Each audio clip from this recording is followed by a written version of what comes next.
Každý deň na našich zariadeniach vidíme nejaký pohyb, či už je to nejaké video na YouTube, alebo pekná animácia tlačítka, alebo možno aj celá hra, kde sa prehráme na rýchlom aute. Ako vlastne náš počítač dokáže vytvoriť ilúziu pohybu? Ako to, že sa na našej obrazovke dokáže hýbať toto auto alebo nejaký obsah videa?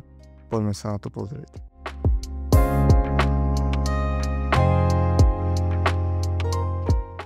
Každý program si najprv musí vytvoriť nejakú plochu, na ktorú bude kresliť. V našom príklade táto plocha môže byť 800x600 pixelov.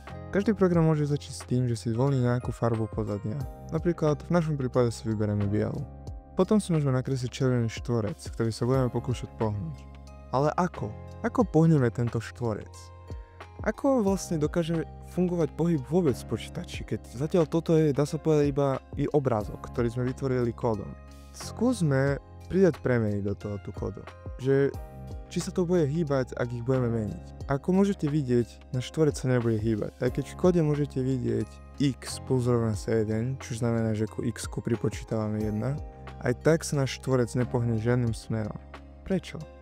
Je to preto, lebo aj keď meníme x, ten štvorec je už nakreslený a uložený na našej obrazovke. Ak my ho chceme zmeniť, tak musíme ho nakresliť zas. Čiže to by sme urobili nejako takto. A teraz môžeme vidieť, že štvorec sa naozaj pohol. Nakreslil sa o jednu pozíciu doprava, ale máme druhý problém. Ten štvorec, čo tam bol predtým, tam zostal. Čiže máme dva štvorce, jeden je posunutý o jednu pozíciu doprava. Ako sa zbavíme toho starého štvorca? Môžeme to urobiť tým, že vymažeme naše pozadie zas. To robíme aj tým, že pre ten príkaz, kde sme druhýkrát kreslili na štvorec, pridáme zasa, aby sa pozadie dalo na bielu. Čiže všetky pixely na našej ploche premení na bielu a začíname ako keby odznova.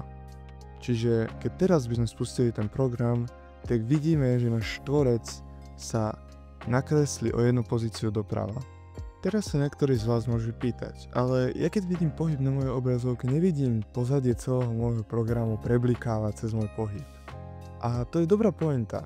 Ako je tento problém vyriešený je to, že naše počítače sú extrémne rýchle. Čiže aj keby, že chcete vidieť toto preblikávanie, tak ho asi neuvidíte.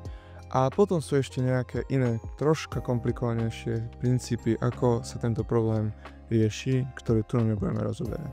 Teraz celý tento proces hoďme do cyklu, aby tieto zmeny X a prekresľovania odznova sa robili automaticky. Teraz, keď tento kód spustíme, môžeme vidieť, že naša kocka sa začne hýbať, síce s bielými preblikmi, ale začne sa hýbať doprava.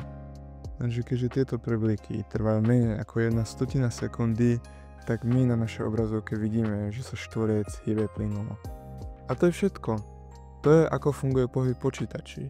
Teraz sa napríklad pozrieme na video, čo sa teraz prehráva v pozadí. Predstavte si to, že každú 100 sekundy musí náš počítač vykresliť jeden frame tejto videohry.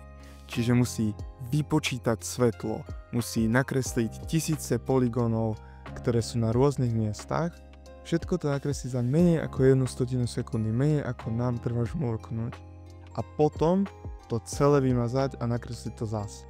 A to robí miliónkrát, aby sme my videli nejaký pohyb, ako sa hýbe napríklad toto auto, alebo ako tlačítko sa pohne na vašom mobile, alebo ako toto video vlastne my môžeme vidieť. To je ako funguje pohyb v počítači.